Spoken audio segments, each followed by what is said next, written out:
Daniel was taken into exile when the dust of Jerusalem's fall had not yet settled in his memory.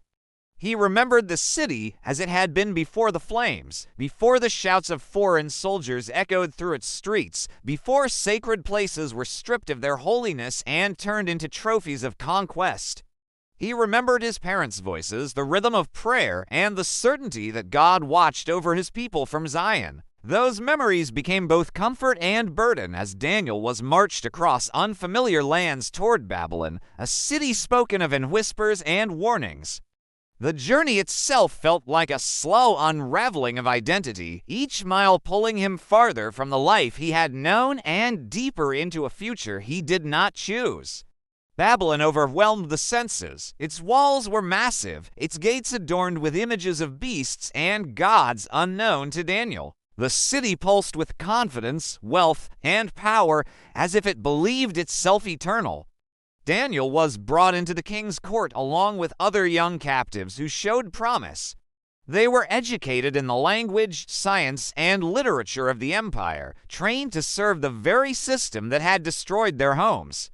New names were given to them, names that honored Babylonian gods instead of the God of Israel. The intent was subtle but clear, to reshape them from the inside out until their old loyalties faded into memory. Daniel understood that exile was more than a change of location. It was an attempt to redefine who he was. Every day required a choice whether to blend in for safety and comfort or to hold tightly to the faith that connected him to a God who now felt distant in geography but not in presence. He learned quickly that survival in Babylon did not require abandoning his beliefs, but it demanded courage to live them quietly and consistently. He listened, studied, and served with excellence, not because he worshipped Babylon's power, but because he believed faithfulness to God included integrity in all things. The first serious test came through the king's provision of food and wine from the royal table. To most captives, this was an honor, a sign of favor that promised strength and status. To Daniel, it was a reminder of laws that had shaped his people for generations. Accepting the king's food meant crossing a line he could not ignore. Yet refusal carried risk. Babylon was not a place that tolerated disobedience easily. Daniel chose a path marked by wisdom rather than defiance. He asked permission, respectfully and without accusation, to eat simple food instead. His request puzzled his overseers, but Daniel offered a trial, trusting that God would sustain him. Time passed, and Daniel remained healthy, clear-minded, and strong. What seemed like a small act of resistance became the foundation for greater trust. Exile had not silenced his faith, it had sharpened it. God honored Daniel's choice, not by removing hardship, but by granting favor within it. As Daniel continued his training, it became evident that his insight surpassed ordinary learning. He possessed a depth of understanding that could not be explained by Babylonian education alone. This gift would soon place him in the center of danger. King Nebuchadnezzar, ruler of the empire, was troubled by a dream that left him restless and fearful.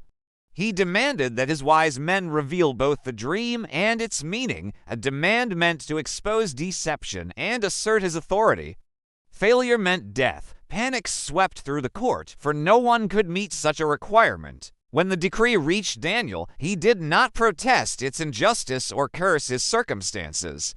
He asked for time and gathered his friends, turning instinctively to prayer. In exile, prayer was his anchor, his way of remaining oriented toward God in a land that constantly pulled him in other directions. God revealed the dream to Daniel, and with it came understanding of kingdoms rising and falling, power passing from one empire to another according to divine purpose. When Daniel stood before the king, he spoke with humility, making it clear that wisdom belonged to God alone. The king listened, astonished, as Daniel explained the dream with clarity and calm authority. In that moment, a captive from a conquered nation spoke truth to the most powerful man in the world, not by force or rebellion, but by faith. Daniel's position in Babylon changed after that day. He was elevated, given authority, and entrusted with responsibility. Yet exile did not end simply because his status improved. Daniel remained a foreigner, serving rulers whose values often clashed with his own. He navigated a world filled with pride, idolatry, and shifting alliances, always aware that power could vanish as quickly as it appeared. Through it all, Daniel's consistency set him apart. He did not rise through manipulation or fear, but through faithfulness and wisdom. Years passed, and Babylon itself eventually fell, overtaken by another empire. Daniel lived long enough to see kings come and go, each convinced of their permanence, each eventually replaced. Under Darius the Mede, Daniel's integrity once again drew attention. He was trusted above others, and that trust bred jealousy. Unable to find fault in his conduct, his rivals targeted the one thing they knew he would not abandon: his devotion to God. They convinced the king to issue a law forbidding prayer to anyone but the king himself for a set time, knowing Daniel would not comply. Daniel knew the law and understood its consequences. Still, he did not alter his practice. He continued to pray openly, just as he always had, windows open toward Jerusalem. His prayers were not dramatic protests, but faithful habits shaped by years of exile. When he was arrested, the king was distressed, trapped by his own decree. Daniel was thrown into the lion's den, a place designed to erase opposition and inspire fear. That night in the darkness, Daniel faced the possibility that exile would end not with return or restoration, but with death in a foreign land.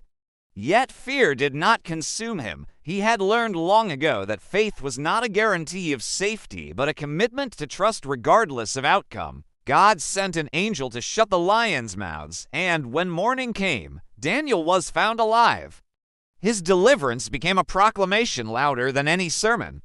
The king acknowledged the power of Daniel's God, and once again, exile became a stage for divine faithfulness.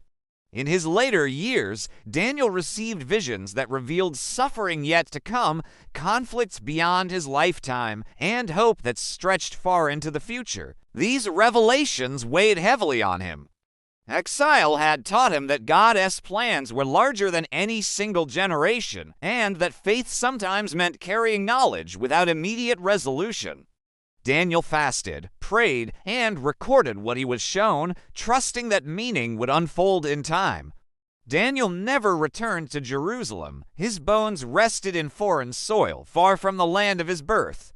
Yet his life testified that exile could not sever his relationship with God. He lived fully and faithfully in a place that sought to reshape him, proving that identity rooted in God could survive displacement, pressure, and power.